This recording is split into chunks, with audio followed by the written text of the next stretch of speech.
In this video, we are talking about what is Secure Cell.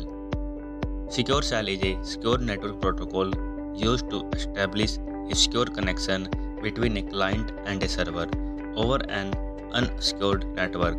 It is commonly used for remote access to servers, allowing users to securely access and control a remote computer as if they were sitting in front of it. Secure Shell work by encrypting all data transmitted between the client and the server, including passwords, commands, and data. This helps to prevent unauthorized access and interception of sensitive data by hackers and other malicious attackers. Secure Shell also supports a variety of authentication methods, including passwords authentication and public key authentication, providing an extra layer of security for remote access. Secure Shell is a critical technology for remote access and management of servers, providing a secure and reliable way to access and control remote computers over the internet.